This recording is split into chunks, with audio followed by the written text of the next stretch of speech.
Good day, welcome to my channel.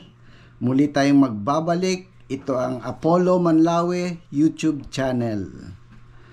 Sa pagkakataong ito, gagawa tayo ng reaction video ng isang Chris Nasahe mula sa USA, pero mukha siyang taga-India. Sa kanyang video, sinabi niya na ang Iglesia ni Cristo raw ay cult. So, panoorin natin yung kanyang video at bigyan natin ng reaksyon.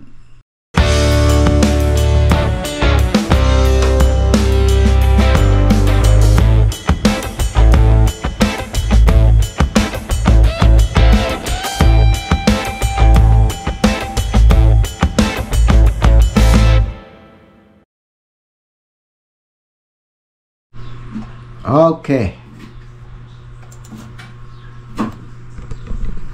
This church behind me is secretly a cult by the name of Iglesia ni Cristo. Meron tayong napansin sa kanyang video. Playback natin. This church behind me is secretly a cult by the name of... Yun. Sa kanyang video, tinuro niya yung Iglesia ni Cristo na simbahan. Tapos siningit niya ang isang video kung saan may mga taong nakatalokbong sa ulo ng puti, nakatingin sa dingding at nagtaas-taas ng mga kamay. So pinapakita niya na kulto ang Iglesia ni Cristo sa start pa lang ng video. Kaya lang, ang video na ito ay hindi niya kuha sa loob ng simbahan ng Iglesia ni Cristo. Tuloy natin ang kanyang video. The name of Iglesia ni Cristo, and tomorrow morning I'm gonna come here and infiltrate it to see what's actually going on. Yeah, I'm okay. Alright, first let me explain why and how I'm even doing all this. Alright, so around a year... Okay. Sa kanyang video, makikita natin yung sa intro ng kanyang video. May nagsasabi na you're gonna burn, you're gonna burn. Pinapakita niya na ministro yun daw ang sinasabi sa kanya. Sa Iglesia ni Cristo naman, di ka naman sabihan ng ministro na masusunog ka. Ang ministro, nagtuturo ng aral ng Diyos galing sa Biblia. Hindi ka nito sabihan, you're gonna burn. So, hindi totoo itong... Ang shoot niya, pinalitan niya ng audio para mapakitang you're gonna burn. Aywan ko na. Ituloy natin yung video. I'm gonna come here and infiltrate it to see what's actually going on. Yeah, I'm okay. Alright, first let me explain why and how I'm even doing all this. Alright, so around a year ago, I ended up getting in a car accident in this super rural So, ito yung simula ng video niya.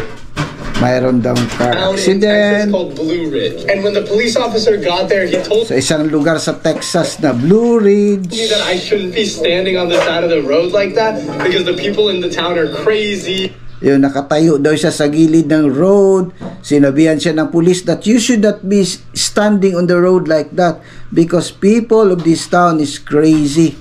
Mga buang daw ang mga tao sa area na yun, sabi daw ng police. Sige, tuloy tayo. And he even told me that someone actually was found dead on the side of the road on the same... Oh, mayroon daw nakitang namatay sa side of the road. Same highway I was on. So I was like... Sa same highway kung nasaan daw siya. Aywan ko na lang sa'yo. Okay, tuloy tayo. Okay, weird. And I asked him why that is. Like, why is everyone so crazy here? And he said that most of the town, since it's such a small town of like 800 people, most of them are actually in this cult. And I was like, what? Yun, bakit daw crazy yung mga tao sa town na yun? Sabi niya, kasi sa town na yun, most of the people are member of this cult. And he was like, I don't know exactly. So another night I came back to look around the town and I found one... Yun, hindi naman sinabi ng pulis na Iglesia ni Cristo ang cult doon. May cult doon pero wala siyang sinabi. Nang bumalik daw siya, may nakita siyang building na bago. Yun ang Iglesia ni Cristo. Interesting thing. It was a church by the name Iglesia ni Cristo, but there was no cross or anything. And so I googled. Ngayon, nakita niya ang Iglesia ni Cristo, wala daw cross. So, sana hinanap niya yung website ng Iglesia ni Cristo para alamin niya kung ano ang paniniwala nito, bakit wala itong cross sa simbahan. So ano ang ginawa niya? Naghanap daw siya. Googled it, which was a huge mistake. First of all, why do they have a section for leaders? Only... Yun, nakita niya. May section daw ang Iglesia ni Cristo ng leaders. Only cult lang daw ang may leader. Hindi ko alam kung ano ang simbahan ng taong ito, ano ang religion niya. Kahit siguro satanista ito, may leader pa rin. Lahat ng organization, lahat ng religions, may leader. Siguro sa kinaaniban nitong religion, lahat sila leader. Bawal sa kanya yung isa lang ang leader. So itanong natin, ituloy natin yung video. Cults have leaders. Then next up was a huge Reddit thread about a bunch of Ngayon, pumasok siya sa Reddit. Ang nakita niya, yung mga post ng mga taong kumakaaway sa Iglesia ni Cristo. So doon siya nakabase, hindi siya nagiging fair sa kanyang investigation sa Iglesia ni Cristo. Yun ang pinagbabasa niya. Talking about how they've been forced to do things and that they were ang sa iglesia daw, pinipilit yung mga taong gumawa ng ganito, ganyan, which is absolutely not true. Told if they ever did anything even slightly off, that they'd get exiled from the cult, as well as being told. Tapos natitiwalag ka daw kapag hindi ka sumusunod. Talaga namang itinitiwalag sa iglesia dahil yun ang nakasulat sa Biblia. Ang iglesia po ay sumusunod sa Biblia. Lahat ng patakaran nito ay mula sa Biblia. That they would need to be able to go out and kill if the leader said so. But that was just the tip of the iceberg, because there's people unaliving themselves, kidnappings, murders, and so much more. Yun. Nakikinig siya kahit kanino-kanino lang ang kanyang pinapakinggan. So maaring ang nagbayad nito sa kanya kasama sa mga taong nag-aakusa sa iglesia na nangidnap. Maalala pa natin, sinabi pa ng isa na tinapunan siya ng granada, pero ang granada hindi pumutok. Yun ang mga tao sigurong nagbayad sa kanya. That's allegedly happened within this cult. But the craziest of them all, which is actually kind of scary for me, there's this guy who was supposed to debate them about religion and stuff, and somehow a week before they were supposed to debate, he just disappears. He's just dead. Yun. May naka-schedule daw ng debate ang iglesia sa isang religion. Tapos bago pa daw dumating yung oras ng debate, namatay daw yung tao. So Iglesia ni Cristo ang binintangan nilang pumatay sa taong yun. Sa iglesia, ang iglesia hindi naman natatakot sa debate. Kasi mula ito sa Biblia, lahat ng marinig mo sa debate na sabihin ng isang ministro, mula sa Biblia. So, ang debate na maririnig mo, kalaban ng Iglesia ni Cristo, laban sa Biblia. So, bakit kami matatakot sa mga kadebate namin? So, tuloy natin. Alive, like, okay, you can say what you want, but we all know what happened. And so I want to give a fair warning. I would never unalive myself in case something happens. I want y'all all to know. So Sunday... Yun, iniisip niya na baka pagpasok niya sa iglesia, hindi na siya makalabas na buhay. So, ito na. Sira yan. Oh. Dahil nga sa nababasa niya at naniwala naman siya. So, pumunta siya talaga sa simbahan. Dumalo siya ng pagsamba sa Iglesia ni Cristo. It's absolutely excruciating. It was 2 hours away and every single road just looks... Isipin mo, 2 hours pang travel niya para makapunta lang siya sa simbahan ng Iglesia ni Cristo. Ang layo ng travel niya. So, anong nangyari pagdating niya sa Iglesia ni Cristo? Pinatay ba siya? Sinakal ba siya? So, panoorin natin ang video. So dangerous. And I was getting worried because if I got there and they just told me that I wasn't allowed in, I would have wasted all... Inisip niya, pagdating daw, baka sabihan siya na, hindi ka pwede magpasok dito. So, anong nangyari? Talaga bang hindi siya nakapasok? Sinakal ba siya? Sinuntok ba siya? O pinatay ba siya? Sige, tuloy natin ang video I've niya. been planning for absolutely nothing. So we arrived there and I'm set up with these hidden camera glasses and my friend also has them on, as well as we brought this little charger that has a camera in it so that we could stick it into one of their walls and try and spy on them later on. But before we could even make it inside of the place, we were greeted by a nice family that was just complimenting my car. Ayan, nakarating na siya. Nang makarating siya sa kapilya ng Iglesia ni Cristo, binati siya ng isang nice family daw. So, ang Iglesia ni Cristo, hindi yan manakal sa'yo, manuntok sa'yo, o barilin ka pag pumupunta ka sa kapilya ng Iglesia ni Cristo. Kami, masaya kami pag may nagbibisita sa Iglesia. Kaya nag-aanyaya kami ng mga tao na pumunta at makinig sa Iglesia ni Cristo. So, ituloy natin ang kayang video. And asking if we were like new. Yeah, first time. Frisco. Oh, Frisco. Yeah. Once we walked in is when things got strange. See, everyone was pretty nice. We shook their hand, but then they asked. So, sabi niya, everyone was pretty nice. Nag-shake hand sila, binati siya, welcome siya. So, tuloy natin. Who invited us? And usually, I mean, like, my friend goes to church. Most churches don't really require it. Yung tinanong siya kung sino ang nag-imbita sa kanya, iba naman ang isip niya. Kasi sa ibang churches daw, di man mag-require ng invitation. Sa pagpasok mo sa iglesia, may invitation. Hindi po totoo yun. Kung gusto nyo pong pumasok at bumisita sa pagsamba ng Iglesia ni Cristo, pwede kayong pumasok lang sa inyo.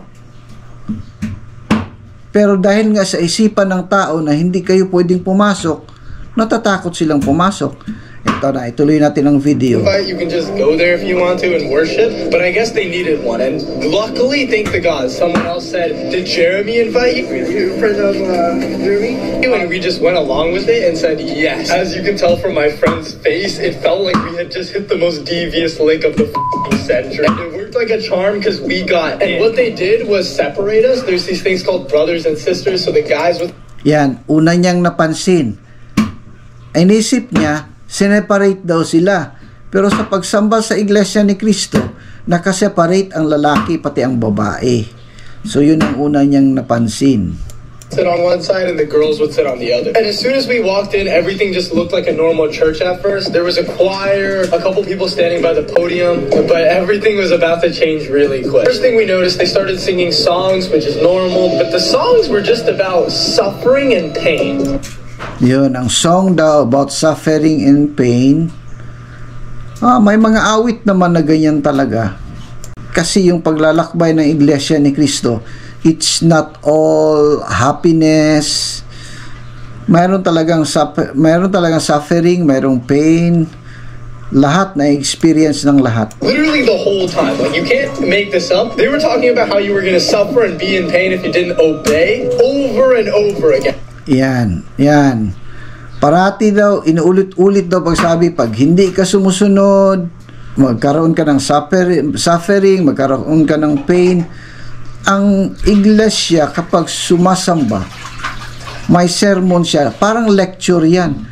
Hindi mo ulit-ulitin ang salita yan. Siguro, sa kanya, na umuulit-ulit sa utak niya. Kaya akala niya pa ulit-ulit sinabi.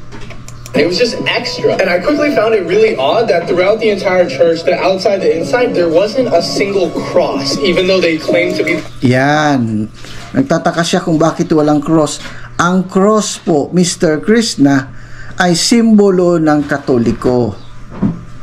Ang cross naman na nilagay mo sa thumbnail mo ay cross ng demonyo. So, dalawa lang gusto mong mangyari, cross ng mga Katoliko o cross ng demonyo. Kaya nagtataka ka kung bakit walang cross. Sa Iglesia ni Cristo po, walang cross. Sa unang iglesia man noon sa panahon ni Cristo, wala kang makikitang cross sa simbahan nila. Ang cross kasi sa panahon ni Cristo, yun ang lugar, yun ang pinagbibitayan ng mga makasalanan, ng mga pinagbintangan, ng kahit na anuman, ng mga kriminal. Cross ang para sa kanila. Tuloy. The only Church of Jesus Christ. And then I was thinking, like, why did they make it seem so invite only? Like, usually you're trying to spread the message of Jesus Christ and stuff in church, but these guys weren't trying to do that at all. So we just sit there and... So, sinabi niya, usually daw ang religion, spread mo daw ang message mo. Then sabi niya, this church is not doing it at all. Hindi niya alam na may pamamahayag, hindi niya alam na may doktrina. So talagang wala pa siyang alam. At ang inisip niya na alam niya ay tama. So doon siya nagkamali. Next. So we noticed something a bit odd. Now, I don't know 100% if this is normal, but the guy at the podium just starts crying. Ngayon, nakita siyang nanalangin ang ministro o kaya ang diakono. Umiyak yung nanalangin. Nasyak siya. First time siguro siyang nakita ng nanalangin na umiiyak. O baka ang taong ito hindi man kailanman nanalangin. O kaya siguro sa buhay niya hindi siya naka-encounter ng problema. Kaya hindi talaga siya umiiyak sa buhay niya. O baka ang nanay niya ang umiiyak para sa kanya. Sige, diretso tayo. Tuloy ang video. He's like telling us about why we shouldn't drink alcohol, and he's just crying about, oh, our Savior, oh my God. And he's just... Yun, sinabi daw na bawal mag-inom ng alcohol, pero sa sinabi yun sa teksto na narinig niya sa sermon, agree naman siya. Falling out of control in tears, like you can't make this up. And I thought he's just bugging, right? But this is when things get super weird. Everybody in the church starts crying. I'm talking, everyone had a little hit. Ngayon, nung manalangin ang ministro at umiiyak ang ministro, tapos ang mga iglesia ni Cristo din ay umiiyak, nasyak siya. Nasyak si Krishna, bakit umiiyak? Siyempre, may mga pinagdaanan yung mga taong yan sa buhay nila, maraming problema na nalampasan. Kaya kapag nananalangin kami sa Diyos, umiiyak kami. Na-shock lang siya. First time niya na makita ng mga taong nanalangin at umiiyak. Handkerchief ready, and they were like, mom, out of nowhere. You like, my friend was like, this is not normal, and I mean, it looked like everyone was pretending to do it. Like no one was actually crying; they were all just pretending to be sad for some reason. I don't know why, but they go on to give us a huge lecture about why we shouldn't drink alcohol, which I totally agree. You probably shouldn't do that. And I noticed that they were talking a lot about how you would suffer in pain and get exiled if you didn't follow the instructions. That person will suffer second death will. Yun, ang teksto, kapag hindi ka sumunod sa aral ng Diyos, you will suffer, you will be thrown on the lake of fire. Lahat nakasulat yan sa Biblia. So, maaring ito si Krishna, hindi man nagbabasa ito ng Biblia, wala siyang alam kung ano yung nakasulat sa Biblia. Comment lang siya ng comment. Tuloy. And a lot of this is low-key kind of cult behavior and what a lot of cults do with like their members to try and keep them in control. And they were talking about how they must...